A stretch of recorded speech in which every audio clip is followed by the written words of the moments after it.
guest is full of joy, laughter, and love.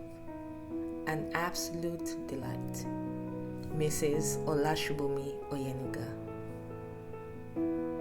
She's a devoted wife, a proud mom of 4, a woman of faith, and a thriving career woman. I met Mrs. Oyenuga a couple of years ago, and it was incredibly easy to connect with her vibrant and kind personality, which instantly stood out. Over time, our bond grew and we became friends. For today's episode, Shubomi stood out as the perfect guest to share her insights. Not because she knows the topic, but because she's lived it. So moms, get cozy and join me for a rather brief but meaningful conversation about what it truly means to be a great mom, as told through the lens of our guest's real-life journey.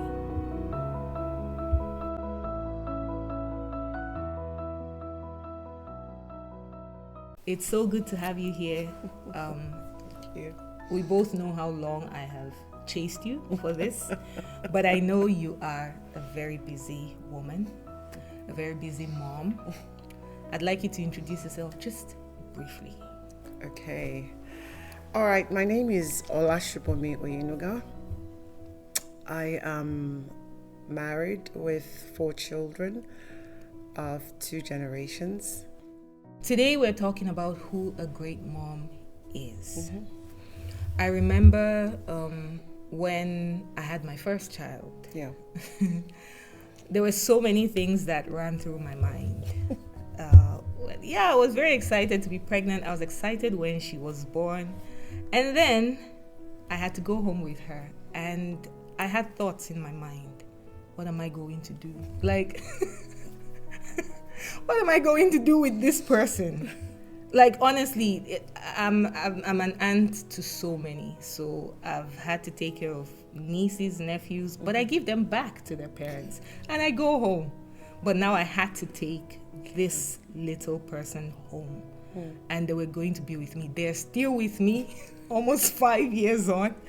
And I'm still standing. Thank God. But, thank God. But I had lots of questions. And one of them was if I was doing enough for this little person. And I can imagine so many moms, especially as a first-time mom, have those thoughts. Am I doing enough? Am I a great mom? Can I do more? All those thoughts.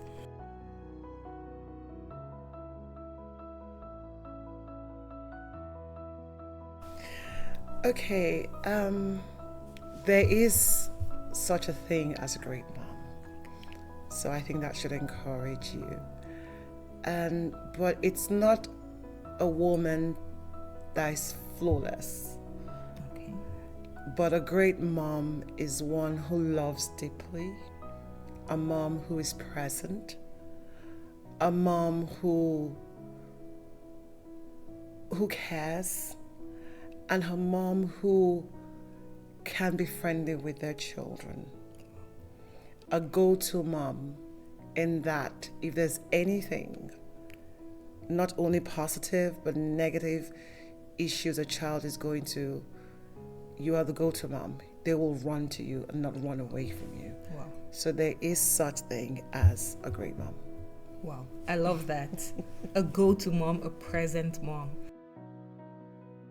First things first, when I got pregnant, because that's when you have a child, not when the child is actually birthed into the earth.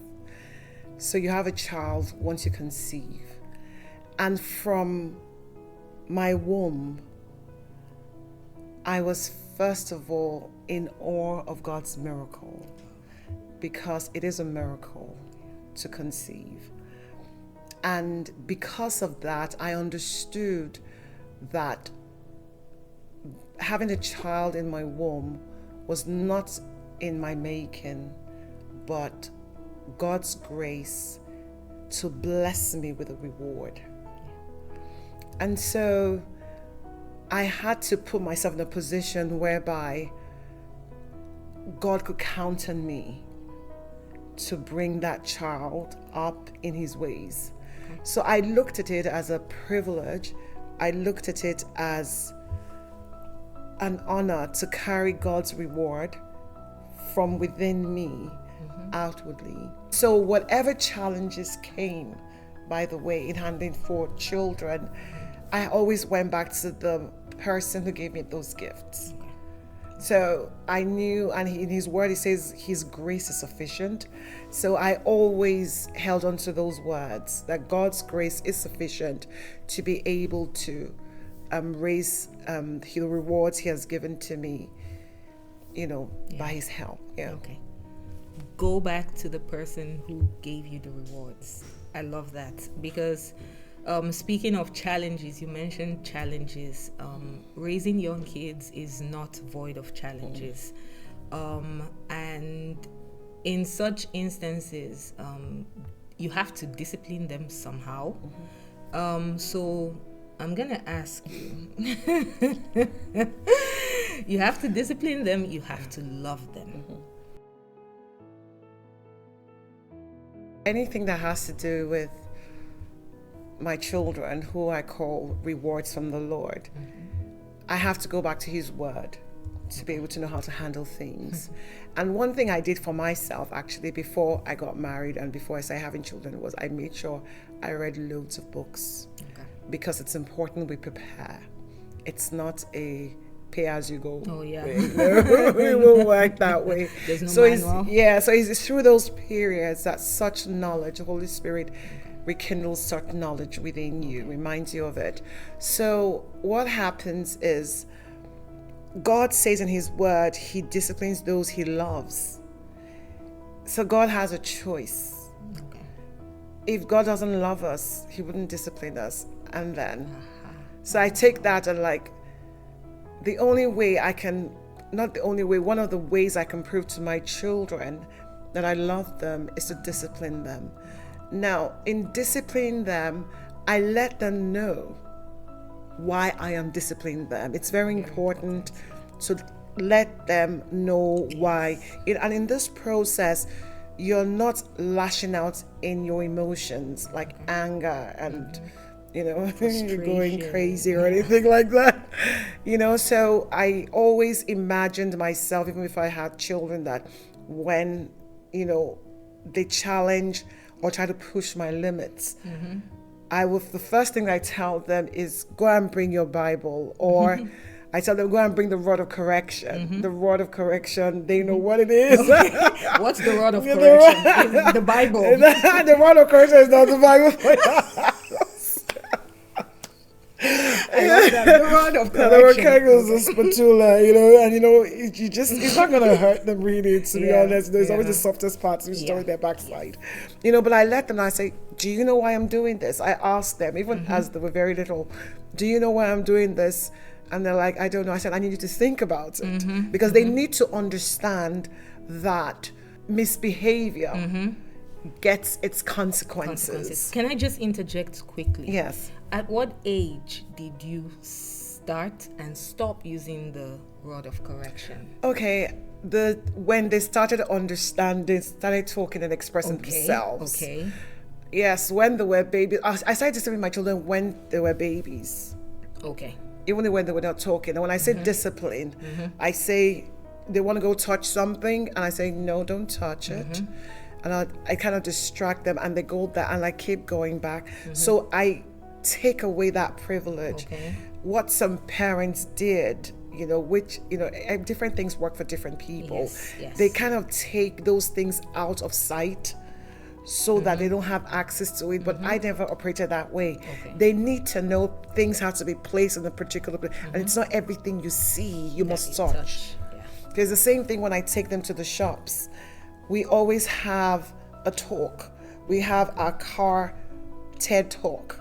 Before I take them to the shops. We're going to the shops. Mom is going to get groceries.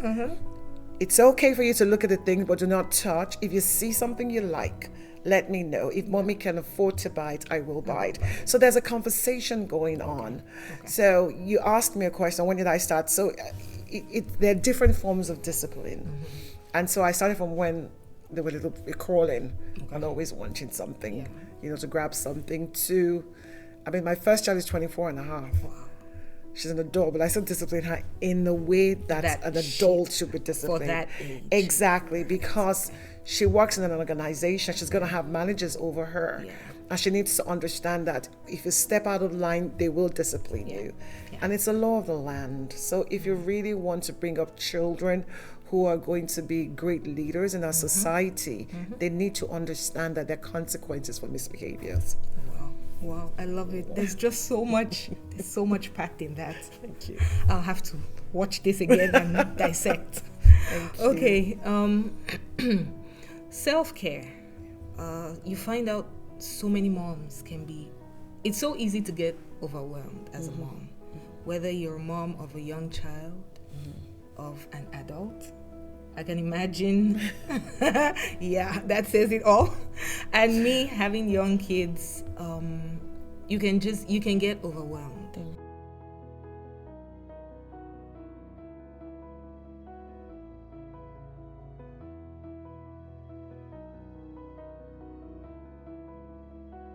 It's very important for you to have a support system. It's so important. I know you want to be that super mom and always want to be there, but the truth is, you have to be whole to be able to give. Yeah. You have to be whole emotionally. You have to be whole mentally. You have to be whole spiritually. So you have to put in place a support system, and some of the support systems cost money, and that's the truth. For example, when I had my two little girls, then I had the two toddlers, and I got an amazing nanny here, and I was teaching as well in the school. So I needed a nanny to come into the house to look after the little ones, the babies, because there were 2 and 1, and sometimes, and that's because I go to work, I go to the school to teach, but sometimes I also call her in to just be with them, and I go away. I take a drive. Okay. Sometimes I go for weekends. Oh, wow. Okay. And sometimes I was breastfeeding my son. I expressed in bottles, and I did not have any guilt trip. Nice. Because it was very important for me to come back to my son and be the most present and loving mom. Wow. So you need to give yourself some getaway times. That's very important. It will cost money. Getting your nanny or childminder. Some of us have families here. You can depend upon them. Talk to them about this. And at the same time, give yourself a treat. Go to a luxurious spa, wholeness, well-being resort or somewhere, and treat yourself. By the time you come back, you feel energized. Another tip is connect with other moms. Okay. You need to connect. When you connect with other moms, you find out that you're not the only one going through what you're going through. So that support system, you gain strength from them. So even if it's just once a week, just connect with them. And another thing is, sometimes, like during COVID, I was stuck in the house with the children. I was the only one. My husband wasn't around then. He was in another country. And sometimes I was like, okay, Lord, I need wisdom. Help. Because these children are not driving me crazy. So I had to recalibrate my mind. No, you're not driving me. I'm not going to allow this. Because everybody was in the house 24/7. Yeah. Oh, wow. So an idea just popped, and I believe it's the Holy Spirit. It says, just call them, have a meeting, and said, now I'm going to have my own me time, which is what I did. I said, I'm going to have my own me time now. I need some space. Okay. And mommy needs just to be on her own. I told them I'm going to lock my door with a key, my bedroom door. If you need anything, food, everything is downstairs. You have access. Don't ask me. You don't have to ask me for anything. Just give me. Do you? And the first question one of my daughters asked, for how many hours? I said, for as long as I do not unlock my door. I say, children, I'm free for you.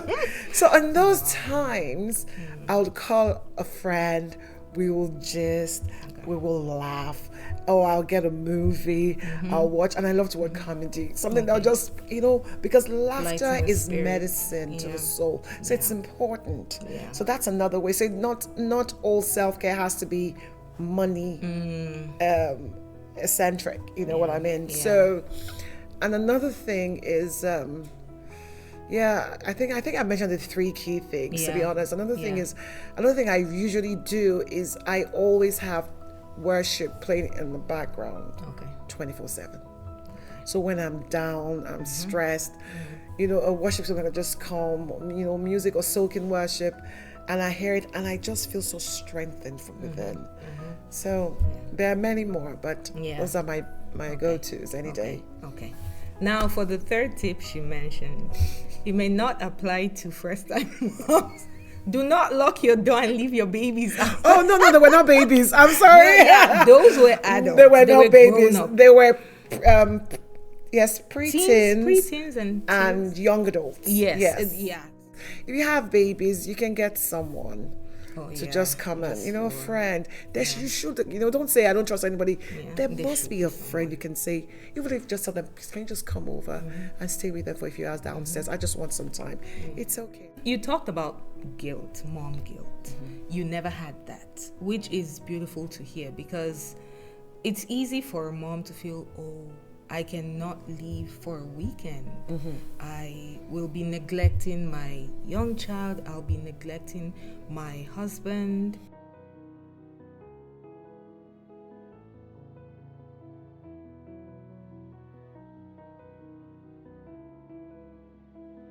You need to ask yourself, why are you going away on this trip? You're not going on a trip because you feel like going on a trip, or you have so much money, you have plenty of money you want to spend. There is a purpose for it. For every decision we make, there is a purpose. Now, I went on short trips because I needed to get myself back. So, number one question you should ask yourself is, why am I going on this trip? Why do I need this trip? And speak to your spouse. Okay. I need to go on this trip. The reasons being this. By the time both of you speak to one another, brainstorm, and if your spouse is not there, speak to another girlfriend. Get another mom. I want to do this. This is why I want to do it. What do you think? And your baby, who doesn't understand what you're saying at that moment, you take your baby and say, sweetheart, I'm going to miss you, but I have to go away for you. I need to get myself together and come back to you whole again. And you make sure that everything is in place, that the baby will not lack while you're not there. Okay. And of course, thank God for technology. There's FaceTime, there's Zoom, there's WhatsApp video. You can always, and you talk to the baby and laugh with the baby. The baby's hearing your voice. And but you need to do this to yourself, unless you're going to unconsciously take it out on that baby. And that's not love. So we are coming to the end of this, and honestly, we could go on and on and on, because we all need to hear this. I am a true believer of a support system for moms. It's very, like I said, when I was a first-time mom, it wasn't easy. And I'm sure you're like, oh my gosh, is this my new life? Everything just revolves around this child. It's really not easy.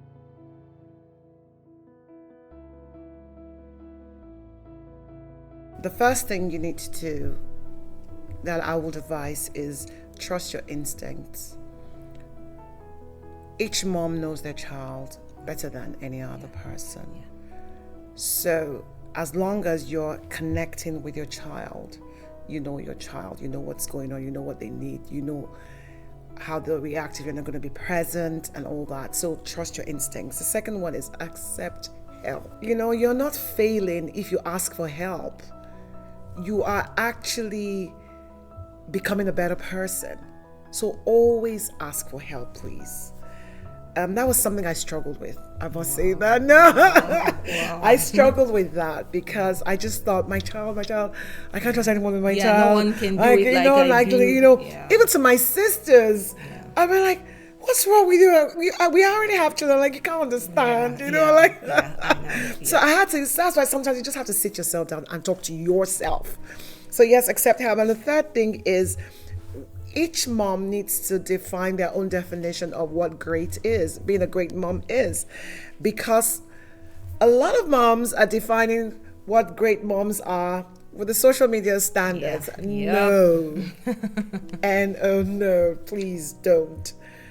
You have to define what a great mom is. You know, my children just love the fact that I was always present. I made loads of sacrifices for my career path, which I've gotten back to now, just to be present and to love them. And when I discipline them, I call them and say, come and give mama a hug again. Of course, they're reluctant, but you tickle them. You just have to define your own version of being a great mom. And lastly, you celebrate small wins. Oh, yes. Celebrate small wins. Yes. Try to introduce my kids to fruits, like in the month of May. Oh no, fruits and veg, actually, like eating, because I started eating lots of those myself. Okay. So it didn't work.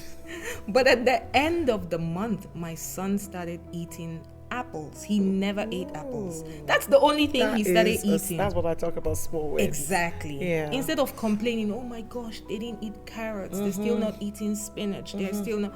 He's eating an apple, which is an added fruit to bananas, because he eats only bananas. But now he eats like the whole apple. So I celebrate that small win. So celebrate small wins. Yes, do. Thank you so much, Madam Olashubomi Oyenigua. Is there any way people can reach out? If you want to get in touch with me personally, I'm also on Instagram, Olashubomi Oyenuga on Instagram. It's a private account, but if you just drop a note and tell me, I listened to your interview with Annie, slide into your DM. Then I can, yes, I just slide into my DM and then we can take it from there. So yes, it would be great to connect with more moms. It's very important for us to come together, network together, and strengthen one another. Thank you so much, Mom. You're most welcome. Bless you.